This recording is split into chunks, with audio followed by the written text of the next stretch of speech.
அமாவாசையில் பிறப்பவர்கள் ஒரு ஆன்ம பலத்தினை பெற்றவர்களாக இருப்பார்கள் என்பதுதான் உண்மை. ஹனுமன் எத்தனை வலிமை பெற்றவன்!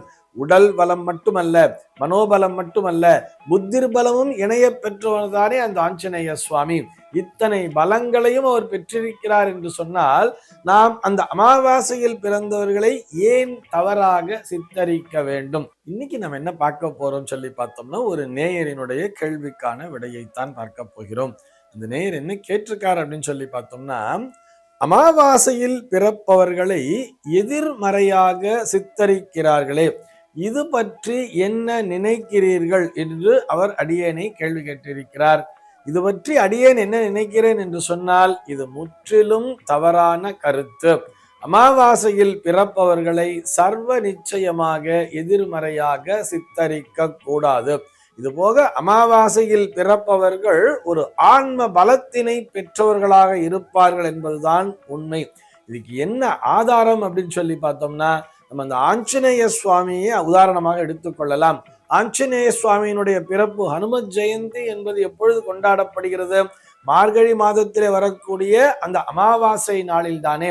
மார்கழி மாதத்திலே இந்த மூலம் நட்சத்திரம் என்பதும் அமாவாசை திதியும் ஒன்றாக இணைந்து வரும் அந்த நாளில் தானே நாம் ஹனுமத் ஜெயந்தியை கொண்டாடுகிறோம். ஆஞ்சநேய சுவாமி அமாவாசையில் பிறந்தவர் அப்படிங்கிறதுக்கான ஆதாரம் என்பது நமக்கு ராமாயணத்திலேயே கிடைக்கிறது.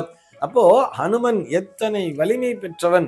உடல் பலம் மட்டுமல்ல, மனோபலம் மட்டுமல்ல, புத்திர் பலமும் இணைய பெற்றவர் தானே அந்த ஆஞ்சநேய சுவாமி. இத்தனை பலங்களையும் அவர் பெற்றிருக்கிறார் என்று சொன்னால், நாம் அந்த அமாவாசையில் பிறந்தவர்களை ஏன் தவறாக சித்தரிக்க வேண்டும்? அதை நல்லா யோசிக்கணும் இல்லையா? அதாவது ஏன் இந்த கருத்தானது பரப்பப்பட்டது அப்படின்னு சொல்லி பார்த்தோம்னா, பௌர்ணமியில் பிறந்தவர்களை அரச யோகம் உடையவர்கள் என்று சொல்லுவார்கள். பௌர்ணமியில ஒருத்தன் பிறந்திருக்கான்னு சொன்னா, அவனுக்கு என்னப்பா, அவன் பௌர்ணமியில பிறந்திருக்கான், அவனுக்கு ராஜயோகம் இருக்கு அப்படிங்கிற மாதிரி சொல்லுவார்.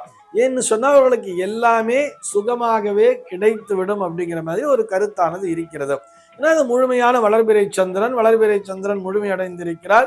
அந்த நேரத்தில் அவர் பிறந்திருக்கிறார் எனும் பொழுது அவருக்கு தேவையான உண்ண உணவு, உடுக்க உடை, இருக்க இருப்பிடம் என்பது இயற்கையாக அவரிடத்திலே குறைவில்லாமல் இருக்கும், நிறைந்திருக்கும். அவர் ராஜயோகம் பெற்றவர், சுகவாசியாக இருக்கலாம் அப்படிங்கிற மாதிரி சொல்லி இருப்பார்.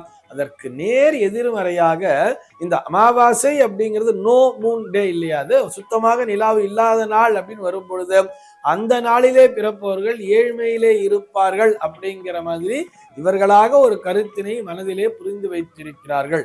அதனை அப்படி புரிந்து கொள்ளக்கூடாது.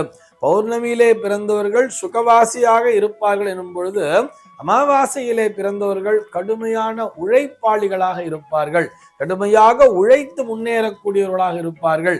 அவர்களும் நிச்சயமாக உயர்ந்த நிலையினை அடைவார்கள். இந்த அமாவாசை என்று வரும் பொழுது எப்ப தோஷமா வரும் சொல்லி பார்த்தோம்னா, லக்னத்திலிருந்து ஒரு 9ஆம் பாவகம் என்று வரும் பொழுது, அந்த பித்ருஸ்தானம் அல்லது பூர்வ புண்ணியஸ்தானம் என்று வரும் பொழுது, அந்த இடத்திலே சூரியனும் சந்திரனும் ஒன்றாக இணைய கூட பார்த்தோம்னா ஒரு சனியோ அல்லது ஒரு ராகுவோ ஒரு கேதுவோ இணைந்திருந்தால் மட்டும்தான் அங்க ஒரு பித்ரு தோஷம் அப்படிங்கிறது வர்றதுன்னு சொல்றார். ஒரு சூரியன் சந்திரனோடு ராகு இணைந்திருந்தால் அது ஏதோ ஒரு ராகுவோ அல்லது கேத்துவோ இணைந்திருந்தால் அது ஒரு சூரிய கிரகண காலமாகவே பார்க்கப்படுகிறது. அந்த மாதிரி ஒரு கிரகண காலத்திலே பிறக்கக்கூடிய குழந்தைகளுக்கு தோஷம் என்பது இருக்கும். அதுவும் 9ஆம் பாவகத்தில இணைந்து விட்டால் அந்த இடமானது பித்ருஸ்தானம் என்பது பாதிக்கப்படுகிறது. அப்போ பித்ரு சாபம் அல்லது பித்ரு தோஷம்ங்கிறது இருக்குங்கிற மாதிரி புரிஞ்சுண்டு அதற்குரிய பிராயசித்தங்கள் மற்றும் பரிகாரங்களை செய்ய சொல்லி இருப்பார்கள். இது அந்த 9ஆம் பாவகத்துல இருந்தா மட்டும்தான், அது கூட ராகுவோ அல்லது கேதுவோ அல்லது சனியோ போன்ற அசுப கிரகங்கள் இணைந்திருந்தால் மட்டும்தான். அதனை விடுத்து பொதுவாக அமாவாசையில பிறந்துட்டார் தோஷம் என்பது போல் எடுத்துக்கொள்ள கூடாது. அதுவும் எப்படி எதிர்மறையாக சித்தரிக்கிறார்களோ, எப்படி அமாவாசையில் பிறந்தவர்கள் திருடர்களாக இருப்பார்கள் என்பது போல ஒரு தவறான கருத்தானது பதிய வைக்கப்பட்டிருக்கிறது. இது முற்றிலும் தவறான கருத்து. இதற்கு ஜோதிடவியல் ரீதியாக எந்த ஆதாரமும் கிடையாது. இவர்களாக புரிந்து கொள்ளக்கூடிய கான்செப்ட், அமாவாசையில பிறக்கும் பொழுது இவர்கள் ஏழ்மை நிலையில இருப்பார்கள், கஷ்டப்படுவார்கள், அதனால் இவர்கள் திருடுவதற்கு செல்வார்கள் அப்படிங்கிற மாதிரி இவர்களாக புரிந்து கொண்டிருக்கக்கூடிய கருத்து தானே தவிர, நிச்சயமாக இந்த கருத்திலே அணு அளவும் உண்மை என்பது கிடையாது. ஜோதிடத்திலே இதற்கான இந்த கருத்திற்கான ஆதாரம் எதுவுமே இல்லை. மாறாக அதே சூரியனும் சந்திரனும் ஒரு 10ஆம் பாவகத்திலே இருந்தால் அல்லது ஒரு 11ஆம் பாவகத்திலே இணைந்திருந்தால் அங்க பார்த்தோம்னா அவர்கள் மிகவும் வலிமை பெற்றவர்களாக இருப்பார்கள்.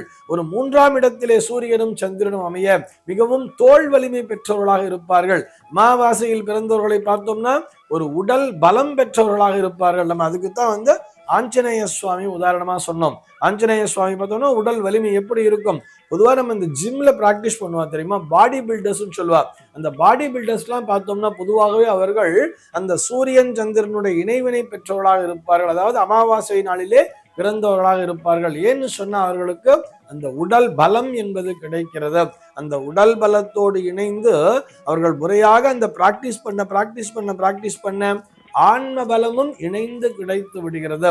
ஏன்னு சொன்னா சூரியனைத்தான் ஆன்மகாரகன் என்று சொல்கிறோம், சந்திரனைத்தான் மனோகாரகன் என்று சொல்கிறோம்.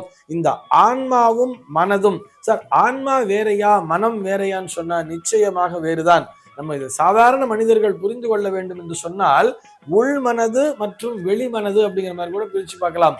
ஆழ் மனதுன்னு சொல்றோம் தெரியுமா, அந்த ஆழ் மனது அப்படிங்கிறத நம்முடைய ஆன்மா என்று புரிந்து கொள்ளலாம். அதுதான் உள் மனது என்பது. வெளியிலே நாம் சிந்திக்கக்கூடிய விஷயம், ஒரு விஷயத்தை பார்த்த உடனே யோசிக்கிறோம் இல்லையா, அதை பார்த்த உடனே ஒரு பிடிச்சு போயிடுது, ஒரு ஈர்ப்பு வருது அல்லது ஒரு வெறுப்பு வருதுன்னு வச்சுட்டோம்னா அதற்கு காரணம் சந்திரன் என்கின்ற கிரகம். இதுதான் மனோகாரகன் என்று சொல்கிறார்கள்.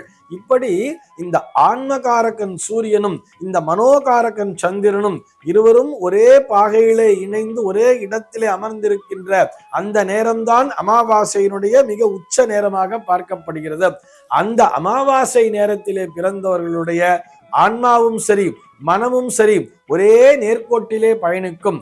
இப்படி உள்மனம் மற்றும் வெளிமனம் இரண்டும் ஒரே நேர்கோட்டிலே பயணிப்பவர்கள் நிச்சயமாக வாழ்விலே வெற்றி காண்பார்கள்.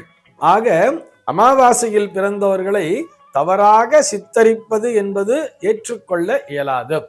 சர்வே ஜனாஹ சுகினோ பவந்து.